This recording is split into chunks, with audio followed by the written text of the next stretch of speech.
अस्सलाम वालेकुम नाजरीन। पिछली किस्त के आखिर में आपने देखा कि अर्तुगरुल ने आरिस को आज़ाद कर दिया था।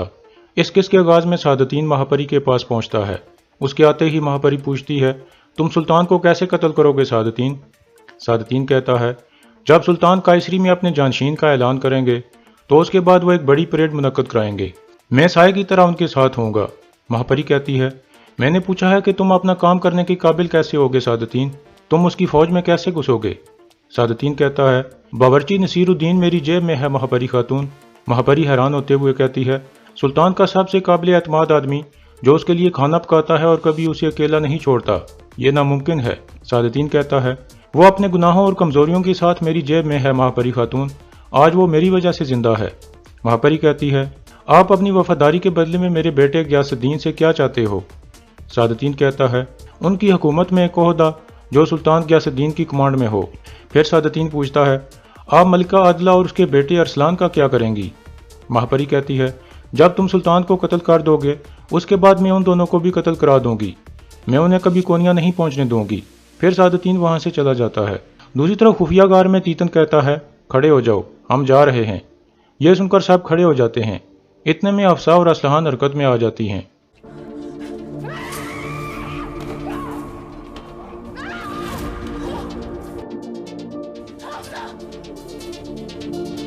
इस तरह वो दोनों काबू में आ जाती हैं। तीतन कहता है, मैं तुम दोनों के सामने तुम्हारे शोरों को कत्ल करूंगा। फिर वो अफसा को एक जोरदार थप्पड़ मार देता है जिससे अफसा बेहोश हो जाती है। फिर तीतन एक आदमी को कहता है, इसको होश में लाओ।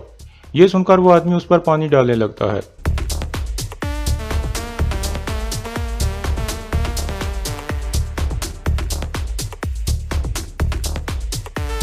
इसी दौरान बामसी अपने सिपाहियों को लेकर अंधी वादी में पहुंच चुका था।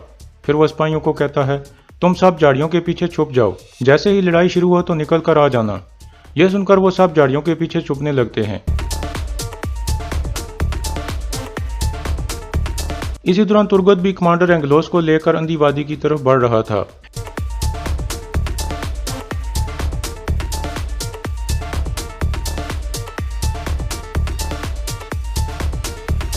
कोनिया में अर्तुगरुल और हलीमा वापस रवाना होने के लिए चल पड़े थे। इसी दौरान आगे से सादतीन आ जाता है।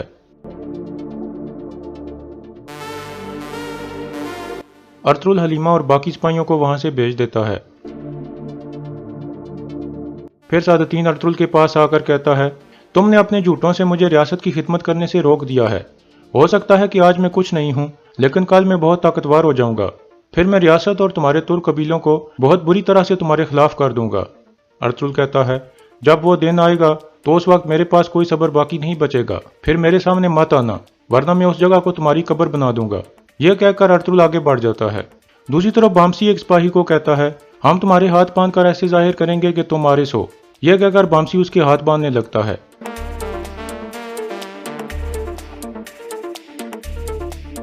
दूसरी तरफ आरिस घोड़े पर रवाना हो गया था। इतने में उसे एहसास होता है कि कोई उसके पीछे आ रहा है।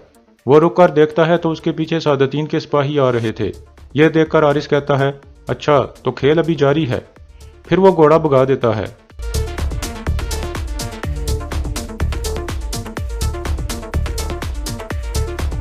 दूसरी तरफ बामसी बेसब्री से तीतन का इंतजार कर रहा था।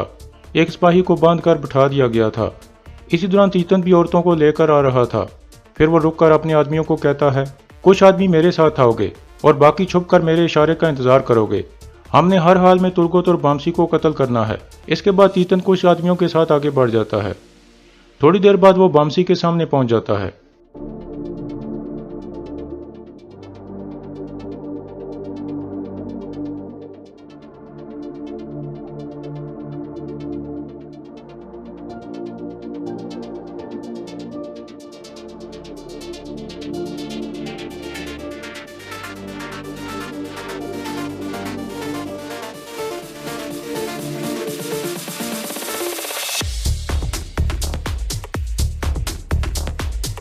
दूसरी तरफ आरिस भाग रहा था और सादतीन के आदमी उसका पीछा कर रहे थे।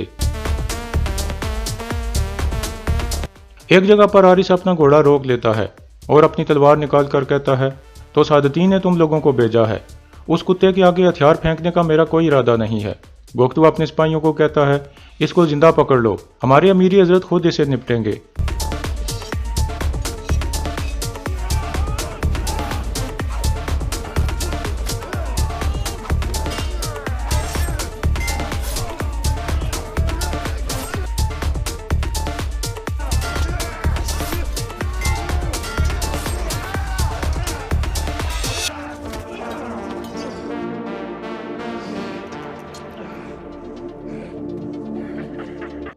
इस तरह आरिस कुछ सिपाहियों को मार देता है, लेकिन फिर काबू में आ जाता है।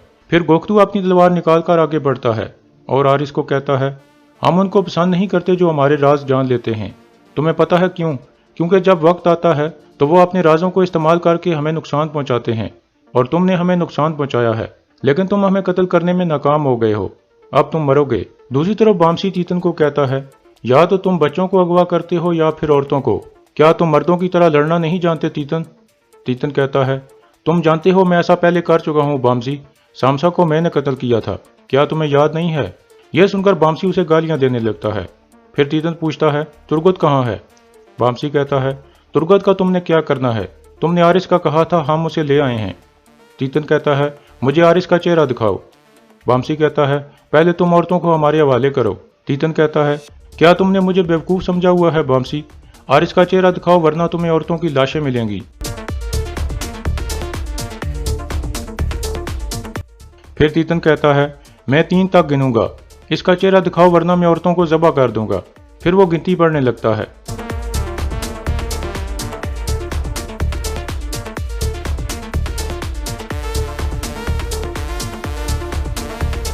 इतने में तुर्गत कमांडर एंगलोस को लेकर वहां पहुंच जाता है।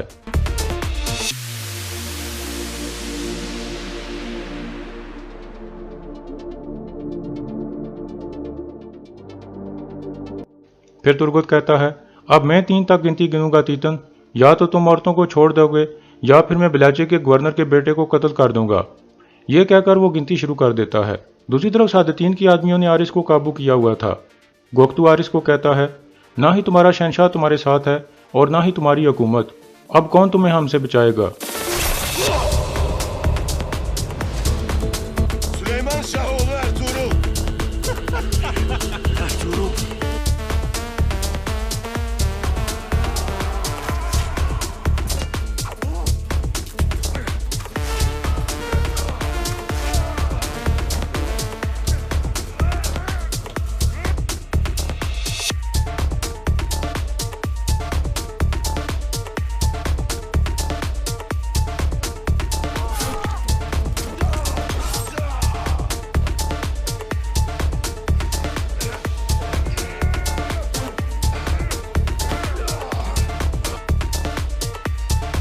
गोख्तू कहता है, ऐसा मत करो अर्तुल, क्या तुम एक ईसाई गवर्नर के लिए मुझे कत्ल करोगे?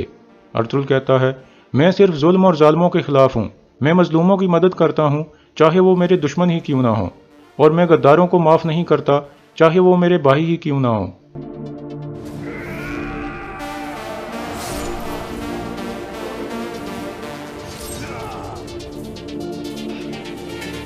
इस तरह गोख्तू और उसके सारे सिपाहियों का खात्मा हो जाता है। फिर अर्तुल कहता है, अब्दुर्रहमान, इसकी लाश सादतीन की तरफ भेज दो।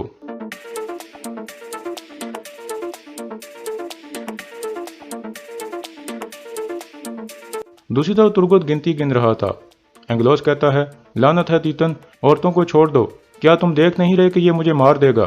तीतन कहता है, रुक जाओ, एंगलोस को छोड़ दो और औरतों को वापस ले लो। इसके बाद असलहान और अफसा को वापस कर दिया जाता है और इधर से एंगलोस को छोड़ दिया जाता है।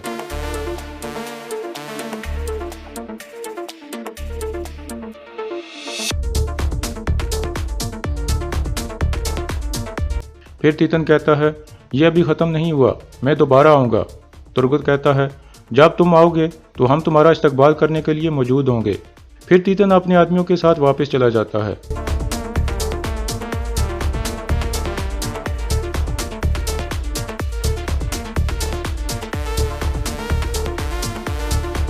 इस तरह हफ्सा बेहोश हो जाती है और बामसी बहुत परेशान हो जाता है। दूसरी तरफ आरिस कहता है, अर्तुल, दूसरी दफ़ा तुमने मेरी जान बचाई है, तुमने ये एहसान मुझ पर क्यों किया? अर्तुल कहता है, आज तक मैं तुम्हारे खिलाफ इसलिए लड़ा क्योंकि तुमने बहुत से बुरे काम किए थे। तुम जालिम थे और तुम्हें उसकी सज़ा मिल गई है, लेकिन इस दफ़ा तुम्हें मदद की ज़रूरत थी। हम मजबूरों का फ़ायदा नहीं उठाते, हम उनकी मदद करते हैं चाहे वो कोई भी हों। अब तुम अपने रास्ते जाओ। आरिस कहता है, अर्तुल रुको, मत जाओ, मैं समझ नहीं पा रहा। मैंने तुम्हारे बेटे गुंदुज को अगवा किया था, तुम्हारे लिए बहुत से जाल बिछाए थे, लेकिन तुमने मुझे माफ़ करके मुझे आज़ाद कर दिया। यह सिर्फ फ़लसफ़ा नहीं हो सकता, इसके पीछे लाजमी कोई अजीम चीज़ होगी। वो चीज़ क्या है अर्तुल? अर्तुल कहता है, अगर ये मेरे ऊपर होता तो मैं तुम्हारे टुकड़े कर देता आरिस, لیکن میرا مذہب مجھ سے بہت بڑا ہے، یہ میرے مذہب کی تعلیمات ہیں، یہ میں نے اپنے لیے نہیں بلکہ اپنے مذہب کی تعلیمات کی وجہ سے ایسا کیا ہے۔ حارث کہتا ہے اگر یہ آپ نے اپنے مذہب کی وجہ سے کیا ہے تو آپ کا مذہب حق پر ہے ارطغرل، اور آپ اس مذہب کی تعلیمات پر عمل کر رہے ہو، اس لیے آپ جیسے آدمی کی مخالفت نہیں کرنی چاہیے۔ برائے کرم مجھے بتاؤ کہ میں آپ کا مذہب کیسے اپنا سکتا ہوں۔ یہ سن کر ارطغرل مسکرانے لگتا ہے۔ دوسری طرف سعادتین نے ایک ویران جگہ پر اپنا پڑاؤ ڈالا ہوا تھا، اتنے میں اس کے سپاہی گوگتو کی لاش کو اٹھا کر اس کے سامنے لے آتے ہیں۔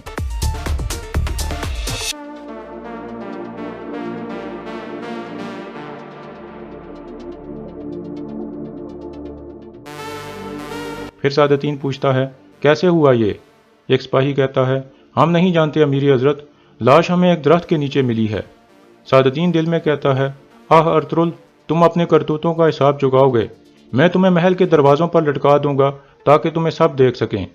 دوسری طرف ارطغرل کہتا ہے کیا تمہیں یقین ہے حارث، تم اس طرح کے فیصلے جلد بازی میں نہیں کر سکتے۔ حارث کہتا ہے حتیٰ کہ میرے بہترین دوست نے بھی میرے لیے وہ نہیں کیا جو آپ نے کیا ہے ارطغرل، اب میرے پاس کھونے کے لیے کچھ نہیں ہے، ہو سکتا ہے کہ خدا نے تمہاری دوستی اور مذہب کو میرے لیے آخری موقع کے طور پر بھیجا ہو، میں اس موقع کو ضائع نہیں کرنا چاہتا، برائے کرم مجھے بتاؤ کہ میں آپ کے مذہب کو کیسے اپنا سکتا ہوں۔ ارطغرل کہتا ہے گھٹنوں کے بال بیٹھ جاؤ حارث۔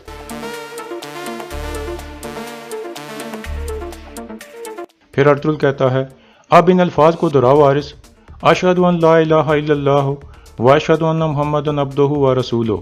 اس طرح حارث کلمہ پڑھ کر مسلمان ہو جاتا ہے۔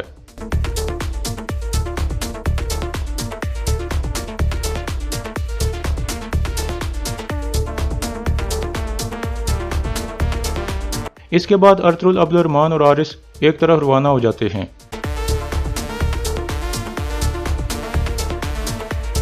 ایک جگہ ارطغرل کا قافلہ رکا ہوا تھا اور وہ سب ارطغرل کا انتظار کر رہے تھے، اتنے میں ایک سپاہی بلند آواز میں کہتا ہے ارطغرل صاحب آ رہے ہیں۔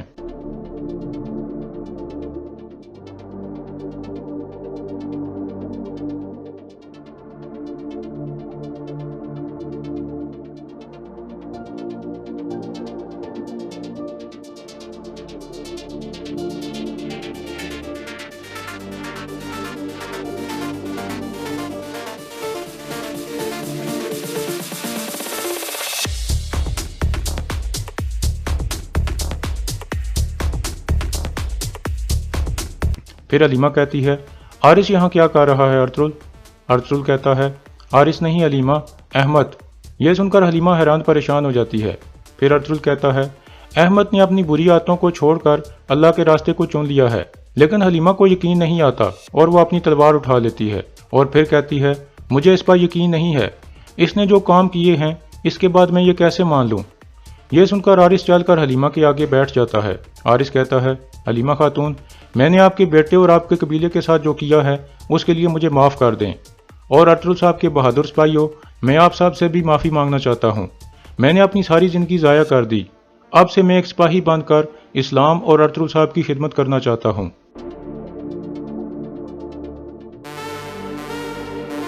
ارطغرل حلیمہ کو روک لیتا ہے اور کہتا ہے ایسا مت کرو حلیمہ، احمد کی نیت اچھی ہے، اگر تم نے ایسا کیا تو یہ بوجھ ساری زندگی تمہاری اوپر رہے گا۔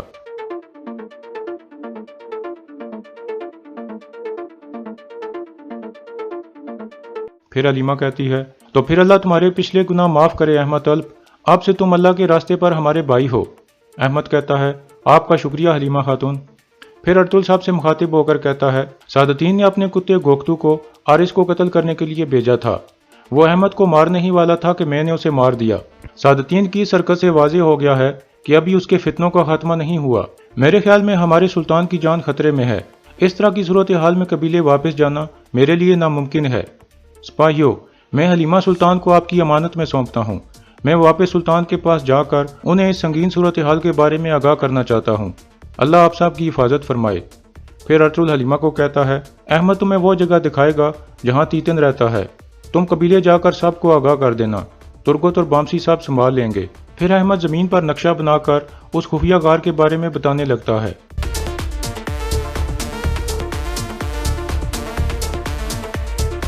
اور یہاں اس قسط کا اختتام ہو جاتا ہے۔